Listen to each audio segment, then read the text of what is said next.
Hey there, my name is Megan and welcome back to my channel. Today I'm going to be doing my March wrap up. So in the month of March, I read 4 books. March was not a very good reading month for me. Unfortunately, it was just not a good month. Overall, I had a death in the family that was very hard hitting. I obviously, because of everything going on with COVID-19, had to stay home and work, and I'm a teacher, so it's been very stressful trying to convert, weeks of lesson plans into digital format and trying to figure out what's going on with that. So it has just been a very, very, very stressful month. I'm sure everybody can relate, and I did not get as much reading done as I had hoped, but I still managed to read 4 books, so I will go ahead and share with you guys what I read. The first book I'm going to be talking about is my 3-star book, and that is Our Dark Duet by Victoria Schwab. This is something that I wasn't actually planning on reading, and I kind of just picked it up on a whim. But this is the concluding book in the This Savage Song duology. In this book series, we follow a world where people's sins are manifested as physical monsters. There are 3 types of monsters, and they all differ in their kind of ferocity based on the type of sin that was committed. So for example, a sin of murder will produce a much more vicious monster than a different type of sin. So we pick up right where This Savage Song left off, and we follow Kate and August. Kate is a human who was the daughter of Caliban Harker, who ruled a city, and people paid him to protect them from the monsters. And then we follow August, who is a Sunai, and he is a monster who takes on a human form, and he is constantly wanting to be human. In this book, we are faced with a new monster known as a Chaos Eater, and a Chaos Eater infiltrates humans' minds and causes them to attack one another. I gave This Savage Song 3 stars, and Our Dark Duet was also 3 stars. It was fun. I had a good time reading it. I'm glad I read it, but just nothing about this story, other than the premise, really stood out to me. I thought that monsters manifesting themselves based off of people's sins was a really, really interesting concept. I like the different kinds of monsters that Victoria Schwab created. We have the Malachi, the Korsai, and the Sunai, and they all have different types of, intelligences and how they kill and that kind of thing, which was really interesting. But with regards to the characters, I never really connected with any of the characters. This book is about 500 pages, and I just found that the pacing was off a little bit. We had 500 pages, and I just felt like not a lot happened to the last 100 pages or so. And once again, we are faced with a villain that, to me, I just didn't connect with. It was just a villain that was evil to be evil. Another thing that is kind of surprising about this series is that it is a little bit gruesome. Like, these monsters definitely are not afraid to kill, and sometimes their killing can be a little graphic, which normally I don't like, but they are monsters, so we don't really get a lot of graphics of humans killing humans, but there is humans killing humans in this series. So if you are sensitive to that type of graphic violence, I might steer clear of this series. In the end, I gave Our Dark Duet 3 out of 5 stars. The next 3 books I all rated 4 stars, so I'm going to go ahead and talk about them in the order that I read them. The first book I'm going to be talking about is Caliban's War by James S.A. Corey. This is the second book in the Expanse series, and it is an adult science fiction space opera. So I actually found myself enjoying this book more than Leviathan Wakes, which is the first book in the series. I found that this book was more digestible personally, and I think that's because I was already familiar with the world. I was already oriented with the world. In this world, we have this entire galactic universe with different colonies and different planets and different political entities that in the first book, it was a little bit much to take in and kind of figure out who was who and who was part of the OPA and the Mars nation and the Earth nation. And I found that confusing. But once I read that book and was way more oriented, this one was much easier and faster to get through. In this book, we are introduced to 2 main characters. We're introduced to Bobby, who is a Martian Marine, and we're introduced to Prax, who is a botanist, and his young daughter gets kidnapped, and that is part of the plot of this series. Holden and his crew are trying to figure out who kidnapped Prax's daughter and why, and it kind of leads into the overarching plot of the proto-molecule, which was introduced in book 1.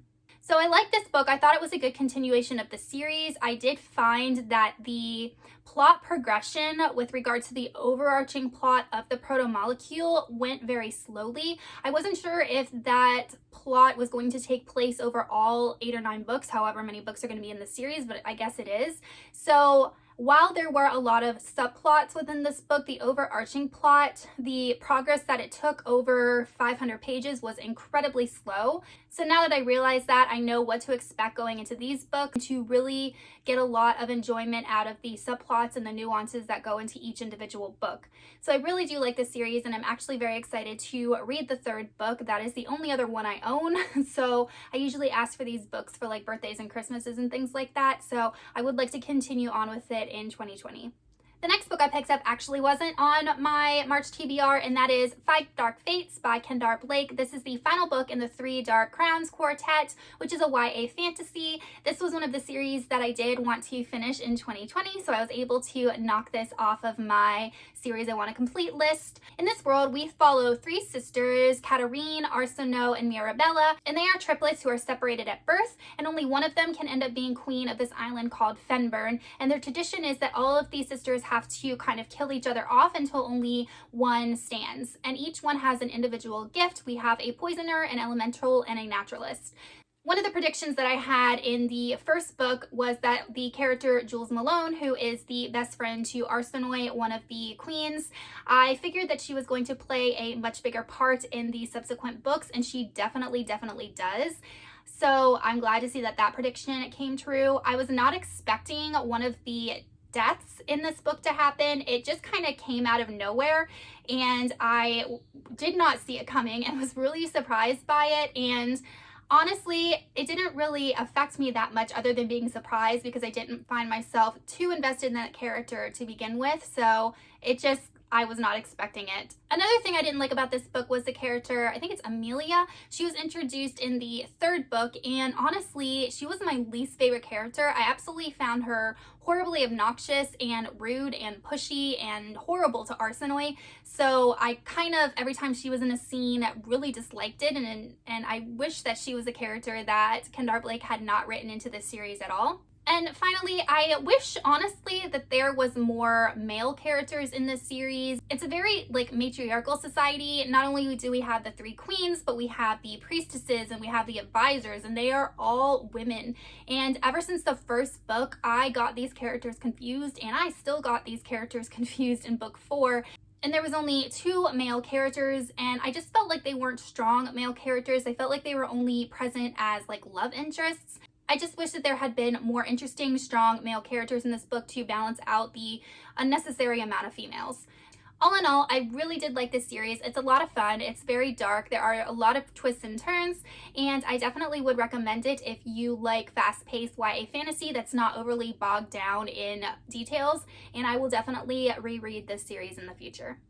The next book I'm going to be talking about is Before They Are Hanged by Jo Abercrombie. This is an adult grimdark fantasy, and it is the second book in the First Law trilogy.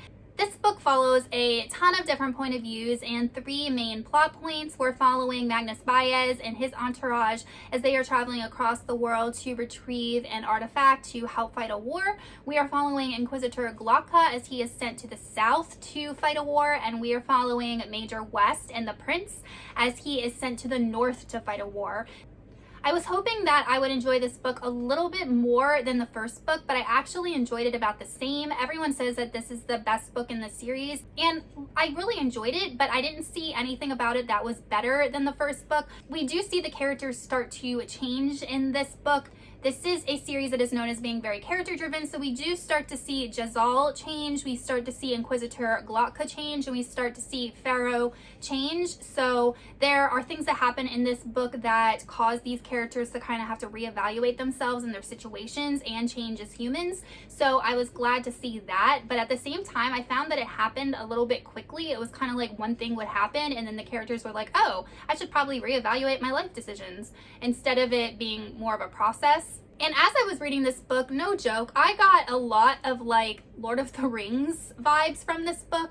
There was a scene where Magnus Baez and his entourage, which includes Logan Ninefingers and the Navigator and his apprentice and Pharaoh and Jezal, they are running from the Shanka or the Flatheads. And in my mind, it was playing out from the Fellowship of the Ring when they are crossing the bridge of Khazad-dûm and all the orcs are coming at them and shooting arrows at them. So I personally found a lot of similarities in this book to the Lord of the Rings trilogy. trilogy. I don't know if anyone else feels that way. I haven't heard anybody say that, but I saw a lot of influences and similarities. Maybe it's just me. Good thing I love Lord of the Rings because I really enjoyed this book. I gave it 4 stars, and I do plan on reading the 3rd book in the series as part of my Owl's Magical Readathon TBR. Alright you guys, so those are all of the books that I read in the month of March. Let me know in the comments if you have read any of them and what your thoughts were and what books you managed to read in March. If you are not already subscribed to my channel, please go ahead and hit that subscribe button as well as the little bell icon so you can be notified every time I post new content. I post videos every Sunday, and sometimes I post bonus videos in the middle of the week. I will see you soon in another one. Goodbye.